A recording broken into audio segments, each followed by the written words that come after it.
Time now for perspective. Back in August, Sudan's ruling military council and an alliance of civilian opposition groups signed a landmark power-sharing deal that, after months of pro-democracy protests and their often brutal repression following the ouster of strongman Omar al-Bashir in April, to discuss this historic truce and also a peace deal in neighbouring South Sudan, I'm joined now by Emmanuelle Veuillet, a PhD candidate at Paris's Sorbonne University. She's also a member of the Social Dynamics of Civil War Research Group. Thank you very much indeed for coming on to speak to us here at France 24. Now, I know that you are doing your doctorate on South Sudan, but we have just learnt that Sudan's new authorities have dissolved the National Congress Party, the party of former autocrat Omar al-Bashir. How significant is that, do you think? I think it's significant, especially because it really answers one of the grievance from the population who have been actually demonstrated the last week about the dissolution of the NCP, and especially because it has been part of the revendication of people during this revolution for long. So it's a sign that finally, for what people have protested for, is actually happening. But then we'll see. Now, the transitional authorities are promising elections after this period of the transitional council. Is that something we are going to see? Should protesters have faith that what they want is going to happen? To be honest, it's very hard to know what are the real expectations of people. I think there is a mixture of fear and hope, but let's see what's going to happen. Of course, people aim for that election. This is the only thing they really aim for. Now, it's really difficult to know what's going to happen. And what about neighbouring South Sudan, a peace agreement signed there in 2018? What were the terms of that agreement, for those of our viewers not familiar with the political situation in the country? So basically, this agreement in 2018 tried to put an end to a conflict that started in 2013 in between two leaders who were in the same political party within the government. And so this agreement was actually made for reunifying the incumbent government with the opposition parties.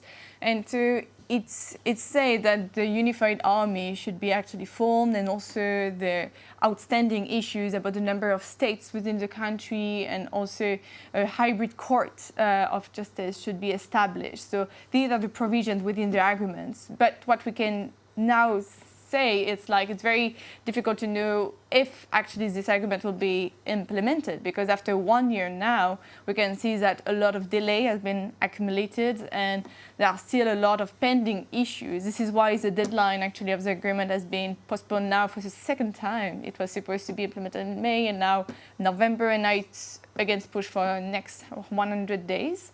So let's see what's going to happen. But of course, we are not really optimistic, as we can see that really barely few mechanisms have been put in place and implemented up to now. So. And what have been the main obstacles in this agreement?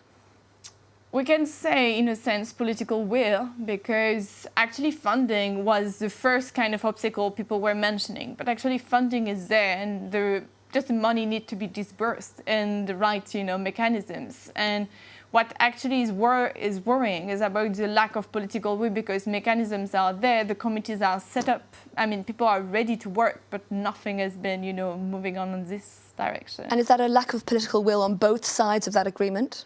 I would say, the main blockages are coming from the side of the government, because if you look at the funding, the government has pledged to actually disburse $285 million, and up to now only 10% have been disbursed since last May, and even last week they have promised to disburse the fund, and still it's we're waiting for that. So it's a bit difficult to know why the funding are not disbursed for the implementation to actually taking place. And on the other side, opposition is also having a hand in that, because they are part of the same committees within mechanisms. So I would not say it's only government also.